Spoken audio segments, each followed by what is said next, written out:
Get to the desk very quickly. I'm George Sedano. Today I'm joined by our senior writer for The Undefeated, Mark Spears, and our NBA insider, host of the Hoop Collective podcast and New York Times bestseller, Brian Windhorst. Some more of our friends will be stopping by a little later. But first, we begin with some comments from our pal Charles Barkley, who was very critical of the Clutch Sports Group in a recent interview in a local Philadelphia radio station, 97.5 The Fanatic. Here's what Chuck said on the Mike Missinelli show. Quote, "They just bully the league.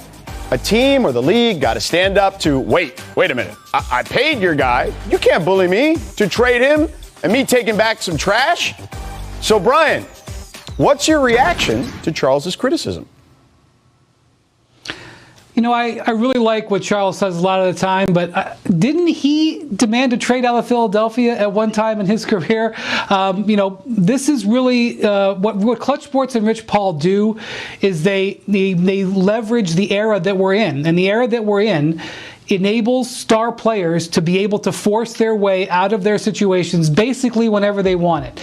And if you're Ben Simmons, regardless of whether you have 1 year or 4 years left on your contract, and you watch Jimmy Butler force his way out of Minnesota a couple years ago, you watch Anthony Davis force his way out of New Orleans, you watch James Harden force his way out of Houston, they all got what they wanted. I think all of them right now are pretty darn happy with the decisions. Why wouldn't you force your way out of Philadelphia? And if Rich Paul can get that done, why wouldn't you go to Rich Paul to get it done? Ask Anthony Davis, who 18 months after Rich Paul demanded a trade for him out of New Orleans, had a ring, a 5-year max contract, and a beautiful lifestyle.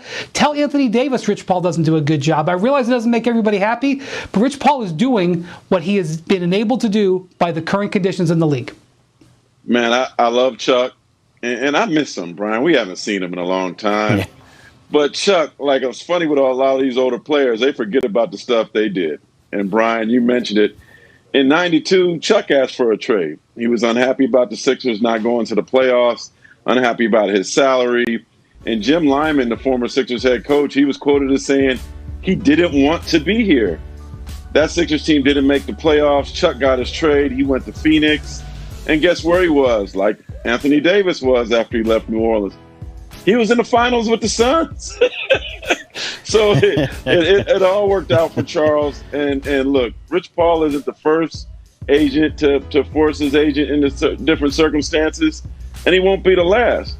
But this is a business, and so when a guy like Blake Griffin gets tossed around like he did, or other star players get tossed around to places that they didn't expect to because they signed a contract, we don't cry about that, right? So, hey, man, it's I think we got to remember what we did in the past, too. With all due respect, Chuck. Yeah, no question. Look, we all love Charles Barkley, and he might be watching right now, probably either at home or at some golf course, around the Phoenix, Arizona area. But here's the deal.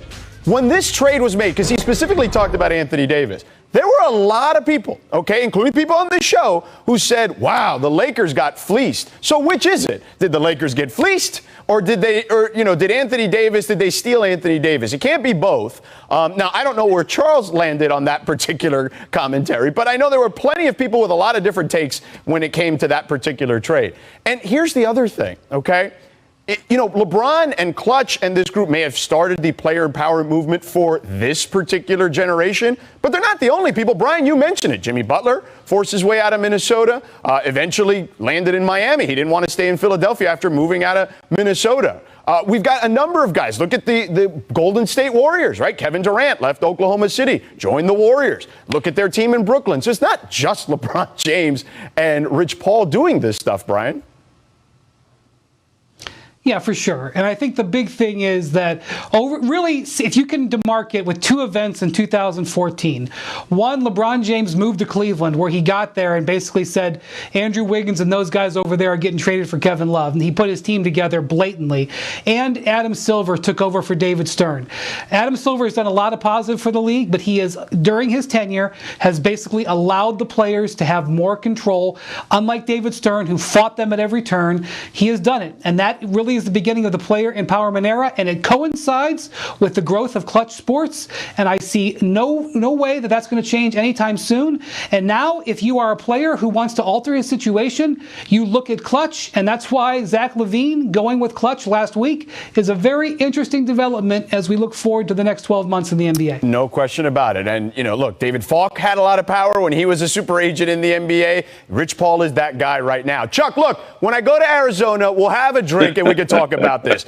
Brian and Mark can come too. All right, let's move on to some Top golf. Public criticism. No golf. I don't golf anyway. Anyway, let's move on to some public criticism of LeBron James from a former opponent. Rasheed Wallace was on the $1 Million Worth of Game podcast and criticized LeBron, said he wouldn't be able to thrive in Sheed's era. Here's the quote. He probably would have held his own, but I don't think he would be as successful as he is now. It's a whole different era back then. Now, Mark, I don't know about you, but I'm old enough to remember LeBron James going for 25 straight points against Rasheed Wallace and the Detroit Pistons. It wasn't that long ago, but are these comments fair or foul? I think they're foul. I'm trying to figure out this era that he's talking about, but I don't care if it's George Mikan's era, Bill Russell's era, Dr. J's era, Bird and Magic Johnson's era, Michael Jordan's era. There's no era that LeBron James wouldn't be dominant in. And I'm sure Brian Windhorst was at this game. I might have been. I'm trying to remember. But, yeah, I mean, I'm trying to figure out what this era is. He talking about high school, what college? Like, what era is he talking about? What do you think, B? The number of drives that I made up to Auburn Hills in my career, I can't even tell you. I don't miss it. The Pistons really did a great job with LeBron early in his career, especially when they had Ben Wallace next to Rasheed Wallace. But here's the thing. Obviously, this is low-hanging fruit. You can smash Rasheed for saying LeBron thrived against him personally. But I just don't think it's true at all, because in a way, the changes to the game have made LeBron sort of have to change his game and become more of an outside player, become more of a shooter. Back in this era that Rasheed's talking about, when LeBron could just use brute force, he was great. In fact, I know people may not remember this, but LeBron actually won a scoring title. And it happened in the era of bully ball against teams like the Pistons. And I'll go back to the player empowerment era. If that's also what he's referring to, when you didn't have clusters of super teams, LeBron probably would have been even more dominant because he wouldn't have had superstar teammates to depend on. So I actually really like Rasheed. I loved watching him play. I just don't think this comment holds water, and I think upon reflection, he'd have to agree with it too. Go ahead, Spears. Well, it's slow news day. Huh? These guys are talking some crazy stuff, man. Hey, man, look. Based on what we're saying, I averaged 30 in college, man. Everybody forgets what they did, and it just. Oh boy, man! NBA, God bless it. It's fantastic. Oh, man. All right, let's get to the latest surrounding Ben Simmons and the Sixers. Keith Pompeo, the Philadelphia Inquirer, reports that people in Simmons' camp are not inclined to help the Sixers find a trade partner for him. So, given the public criticism from Doc Rivers after the playoffs and how his name was in the James Harden trade talks last season, Mark Stein of the New York Times reports that the Cavs are one team that's interested in him. So, Brian, is there a chance for Simmons to repair his relationship in Philly? And if not, where do you think he could end up? Well, I've been around too long to say that there's never a chance of anything, but I would highly doubt it. One of the messages that Ben has sent back towards Philly is that it's not his job to fix his trade value. It's not his job to correct his trade value or raise his trade value.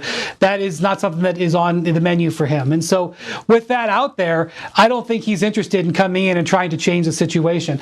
And one thing that I think is interesting is that his contract is structured in a way that he's going to get half of his money by October 1st, $16.5 million of his $33 million comes before he has to worry about getting fined a single dime for 41 of his games. So he's going to have a war chest that he can just sit this out. Now, I agree that the Cavaliers and other teams that are really interested in trading for a guy with 4 years left on their contract would be interested. That's also why you've heard a team like Minnesota and even potentially a team like San Antonio. These are organizations that typically don't do well in free agency, and so the idea of getting a star player under 4-year contract is very attractive. But Ben's value is so low right now, and the expectations of Daryl Morey on a trade are so high, we just are not in a trade zone for any team at this moment. Well, I keep hearing California would love to be. I mean, obviously, he's not in control of this. He doesn't have a no-trade clause, so the Sixers can do whatever they want. You know, I'm going to throw a dark horse in there that I think really should make a run at Ben. And don't laugh. You ready for it? Uh-oh. Sacramento Kings. Whoa! There's this all-star or this Hall of Famer that's going in on Saturday named Chris Webber. When he got traded to Sacramento, they, you know, rolled the dice, did something against the grain, tried something different. He did not want to be there, but he got there. He saw the young pieces. He saw the love when he got to town, and there's not many places that are going to love you more than Kings fans will, who are as thirsty as can be. And if I'm their people, man, it's time for the Kings to do something different. You got De'Aaron Fox. You got Halliburton. You got some young pieces in Buddy Hield to trade. Swing for the fences. Try. You're in that Pacific Division. You haven't been in the playoffs since 2006. Do it, man. Like, just say those two superstars in the backcourt are off limits. Everybody else, like, they have an opportunity where everybody is, like, mad at Morey and doesn't want to do it. Kings got to do something, man. Because I think if they continue to run in quicksand and stay in the same spot, then a guy like De'Aaron Fox, I'm worried for him that next season he's going to raise his hand and say, all right, Vivek, I've had enough, man. I tried. I've been here for 5 years, whatever. It's time for me to go. So I think it's time for the Sacramento Kings to make a move just like they did with Chris Webber about 2 decades ago. Yeah, listen, they added Davion Mitchell, too, to that mix in the backcourt, so they could use someone in there. They're going to have to move somebody at least to get someone like Ben Simmons. So we'll figure it out. We'll see what's coming up on the Ben Simmons front over the next coming weeks. But coming up next, Klay Thompson is coming back from injury after missing the last 2 seasons. How will his game translate? Make, miss. It's a make or miss league, baby. That's it. All right, it's time for Make Miss as Rosgold Onwude joins us here on the show. Make Swole Patrol. So De'Aaron Fox posted this pic earlier this week of him in the gym. People joked on social media about him getting drug tested, and then he did. Meanwhile, in Boston, Jason Buff Tatum also looking swole here. Yeah, guys are in the weight room right now, but the feds are watching, it seems. I know. Well, look, this happened to Alex Caruso a couple years ago. You remember he was talking about being swole, and then he got drug tested right away. Keep your muscles off the ground. If you do that, then they ain't knocking at your door. That's how this is going to work. Secret muscles, undercover muscles. Yeah, let people find out later. Miss Rhythm. Richard Jefferson ran into a famous TikToker named Happy Kelly, and Richard learned a new dance. So, Roz, is Richard a future TikTok star here? The answer is no. But actually, I'm kind of here for the entertainment. I don't even need him to be good. I mean, he's clearly not. The rhythm is not bad. Yeah, he's clearly not. And by the way, we are thankful to help you end the national nightmare of Richard Jefferson hosting this show as we are here today. So anyway. We got a real pro in. Yeah. Well, Thank you, George. Maybe that's what he was busy doing, you know, since he's not here today. So I'm curious, does he have a TikTok I'd follow? Probably not. I would. He doesn't care about anyone other than Richard Jefferson. That's how Richard Jefferson rolls. I'm going to tell him you said that. No, you can tell him because he heard it. I'm sure he did. And he knows I love him. Make nuptials. Dame Lillard tied the knot this past weekend. Congratulations to this beautiful couple. Yes, to his longtime sweetheart Kayla. It was a huge wedding with guests like Draymond Green, Bradley Beal, Snoop Dogg, and Common. He had 4 outfit changes. Okay, you better live your best life. There you go. So, Roz, was this the event of the summer? I mean, Snoop Dogg performed, Tevin Campbell. It was Dame Chella. Like, I wish I could have bought a festival concert ticket and been there. Okay, Draymond. It was the must-see wedding of the summer. I mean, because Danny Green had a pretty epic wedding, too. Oh, yeah? Yeah. No, I mean, it was all over social media. I didn't see it. I didn't see Danny Green. I saw this one because I follow my man Chris Haynes from Yahoo, and he was posting all these pictures there at the wedding. So anyway. You're not an insider until you are invited to the wedding. There you go. Welcome back to the Jump. Ross Gold on Wude here. Let's talk a little Klay Thompson with you. So Klay's on target to return this season from his torn Achilles, possibly around Christmas time. We've seen Klay working out on his Instagram, speaking of Instagram, and even showing up at a baseball game with E40 this weekend. So, Roz, when Klay does return, what's the thing that you need to see from him on the court after missing these last couple of seasons? Well, it's been 2 years, so I think also for Warriors fans in the basketball world, there's a little bit of setting expectations that would be helpful. But no matter what version you get of Klay, you're going to get instantaneous spacing on the court because the defense has to respect his shot. The good news is that, his offense wasn't necessarily ever about incredible athleticism and explosion. It was more about his movement without the ball. Klay Thompson will go down as one of the greatest shooters of all time. He should go down as one of the greatest movers without the ball of all time. In transition, constantly running and hunting his shot in the half-court set, making the right reads for a catch and shoot, a curl because the defense is on his back, or a pull-up jumper. And another thing that helps Klay, too, is, he's tall, his shot is high, it comes off his forehead. Yep. But I would say I'd like to see this actually from his teammates. I'd like to see them get really serious about screening and helping him make up anything he lost because of the 2 years off in the Achilles and the ACL by screening well, getting him extra seconds. And then also, George, what made him so dynamic was that he played both sides of the ball. He was a brilliant defender. Right. And that's where like an ACL, which I've done, can possibly affect lateral movement, and an Achilles certainly explosion and planting and pushing off. So, like, defensively, that might be something that is slower to come back. And I do feel like he gets a lot off of the defensive side of the ball. Yeah, for sure. And he's talked about it openly, like, hey, I'm not going to be Klay Thompson that you remember right away. Like, I'm going to have to work into this. You've been through an injury like that. Yeah. There you go. What is that process like once you get back on the floor? Yeah, first and foremost, it's conditioning. And there's nothing like game conditioning. When Klay was at his healthiest, it's hard to defend Klay because you've got to be in great shape. Right. He's going to wear you out because he's constantly on the move. You got to run with him. You got to stay on him. You got to identify him. And another thing about Klay, I remember interviewing him. I was like, yo, what's your role? We were talking about roles. And he was like, I D up and I get buckets. Simple man. That's true. He gets it. He knows what he's out there to do. It's true. No doubt about it. And he must have learned to shoot from his mom because his dad, Michael Thompson, who's my guy, did not shoot like that when he was in the league. All right, Michael, that's the case. Klay says his mother was an excellent athlete as well. There you go. All right. So, Raj, you've been all over this NFT game, and there's been a lot more action, particularly in the Bay Area. Let's start with Steph Curry, who has a new NFT-inspired avatar on social media. So what's Steph up to in this offseason in the crypto space? You know what? Steph has been working on his crypto game. He's in these NFT streets. It started off with buying an NFT of a Bored Ape. Okay. He has a picture in his Twitter profile of an ape, which signals he's a part of the Bored Ape Yacht Club. Yeah. Relatively new NFT community. Why are you laughing? Yeah. I love it. Okay. You know what? Because you are speaking my language. I am Mr. NFT, Mr. Ethereum, Mr. Bitcoin. Give me all the crypto love. So when I saw it, because I'm in these NFT streets too, everybody was so excited. Right. It signaled oh my gosh, there's a wave of big time celebrities coming. And the Bored Ape Yacht Club has a lot of celebrity support. And actually, it's reported Steph paid about $180,000 to get that ape. Now, still a man of the people, went into the Discord chat room, hung out with the other members of the community. I love it. So right there, but it didn't end there. So then he goes to Twitter and he asks does anybody have advice? Must be nice to Stephen Curry because the very next day, he just announced his partnership with one of the largest crypto exchange companies that's out there in FTX. And so he's going to be an ambassador, an investor, and they're going to work together on charitable causes. So, Steph is out here. Yeah, there's no doubt. And FTX, by the way, has also got the naming rights to the Miami Heat's arena down in Miami now. So everyone's getting into this space. So why are athletes in particular going after these avatars, these NFTs with these avatars? To flex. That's it? Simple.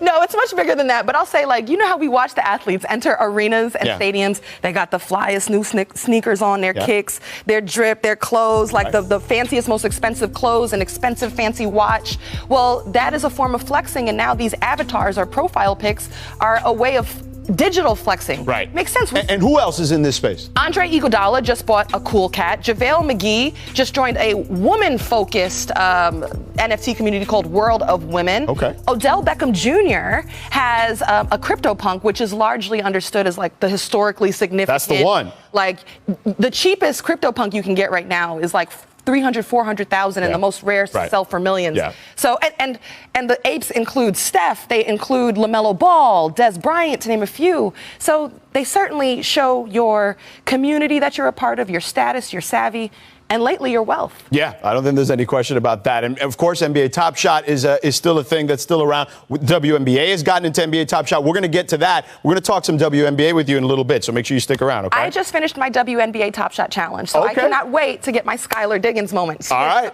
coming more with Roz coming up in a little bit. But first, coming up 3 days from his official Hall of Fame induction, we'll run it back with Ben Wallace's 5 greatest plays. Stay tuned. You're watching The Jump.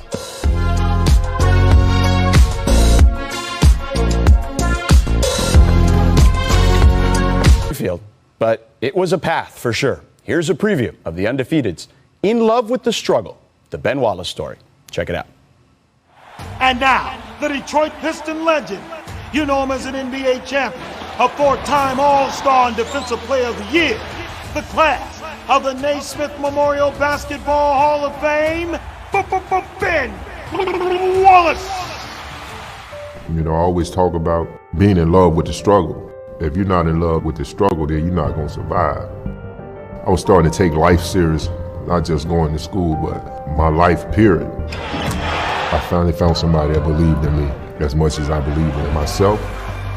People ask me what I'd say to the next Ben Wallace. I wouldn't say nothing to the next Ben Wallace. I'd say something to the people. I hope y'all recognize them when you see them. And hopefully you won't have to take the route that I had to take. All right, peep this resume for Big Ben. 6-time All-Defensive, 5-time All-NBA selection, 4-time All-Star, 4-time Defensive Player of the Year. I was stunned just saying it. I couldn't even spit it out. And NBA champion, of course, in 2004. Crazy. Let's welcome back senior writer from The Undefeated, Mark Spears, who will be hosting the Hall of Fame press conference on Friday. Mark, when you hear the name Ben Wallace, what comes to mind? Well, I think what's going to come to mind to the viewers is something new. Learning about his beginning in Whitehall, Alabama, where he was so poor at 5 years old, he didn't have shoes to wear to school. There was remnants of slavery all around him. He actually had a job picking cotton for a while, too. But for the true basketball fans, I think what they're also going to learn that's quite interesting is the Celtics had a chance to have Ben Wallace in '96. He was on their summer league team, and ML Carr and the late Dennis Johnson. They told him that you'll never be a big man in this league. And they ended up cutting him. He had a short stint in Italy, and then Wes Unseld gave him a chance with the Bullets, and the rest is history. So it's a remarkable story. The only Hall of Famer that averaged less than 6 points a game. He thought he was going to go to Canton for the Hall of Fame because his first love was football, not basketball. So I'm really excited for people to see the shorter version Friday, the longer version on Saturday in the Undefeated. And Ben Wallace couldn't have been greater in giving us his time. And, of course, he's got a great guy to introduce him in yourself there, Mark Spears. So, all right, thank you. It is time to run it back to Big Ben Wallace's top career plays. Number 5. 2004 Game 7 against the Nets. Snags the board, then packs the putback. Wow. Look at this. Here we go. Yeah. Hey. Two-hand stuffer there. Ben told me he's a better offensive player than he gets credit for. He could have went back to his Virginia Union days and shot a little more, but he made a point to let me know that during the taping. 0-5 baseline for the slam right there. See what I'm saying? Yeah. See what I'm saying? Fear the fro. On the nasty dunk. Coming next, right? Yeah. So there you go. That's Philly. Ben. That's Philly. That was Stephen Hunter who took the brunt of that. 2002, he blocks Hakeem the Dream. Ooh. Now, does that count because it was Hakeem the Dream in Toronto and not Houston, though? I mean, it said Elijah on the back of his jersey, so that's him. I'm just messing with you. Come on. Of course it does. 2001, punches T-Mac's shot off the glass. Check this out. Yeah. That's a young T-Mac, too, now. We can't put age in this one. Oh, no doubt. No doubt about that. The teal jerseys, nice block. Yeah. That was Jerry Stackhouse there trying to defend him as well. 2006, I was here for this one. Sends Shaq to the floor. Shaq was not thrilled about that. I can tell you that.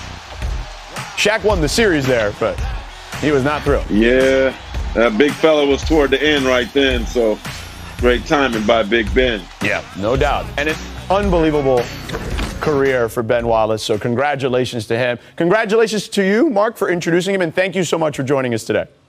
No, man. Thanks for having me. All right, brother. Take care. All right, shifting gears now to the WNBA. And in order to do so, we bring back Raz Goldenwude here. So the WNBA, Raz, 25 years old. Okay, so none of that. And to commemorate, the league released their list of the top 25 players in league history. They began with 72 nominees chosen based on factors like on-court performance, ability, leadership, sportsmanship, and community service. Votes from a panel of media and women's basketball advocates decided the W25. So let's take a look at the list. Here we go. So, Raz, they've narrowed it down to the 25 that you see here. But I want to know from you how they ended up getting to this particular place, and then who is your GOAT? I'm gonna put you on the spot. That's the second question. But tell us about how this list was put together. Oh, I gotta go. I'm not afraid to speak my truth. Okay. Speak my personal truth on this. But I'll first start with the making of the list. You know, if you compare it even to the men's side, I mean, you talk about GOAT, it's largely dominated by two names. Are you an MJ guy or are you a Bron guy? Right. You know, there's a few other names, but it's very much a two-sided argument. When you talk about the WNBA GOAT, there's arguments that are compelling for a number of players, which really makes this a fascinating discussion and very cool that as the WNBA is doing this in season 25, this is a great way to celebrate, no doubt, you know, the great legends of this league. So the people who narrowed down 72 to 25 are select media members, pioneers of the game. Now that we got that list of the 25, you know who gets to decide the vote?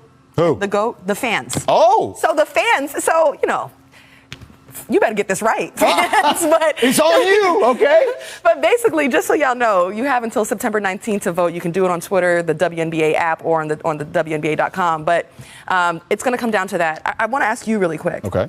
The WNBA's GOAT, you know, typically when we have a GOAT conversation, it's very much about what happened on the court. Right.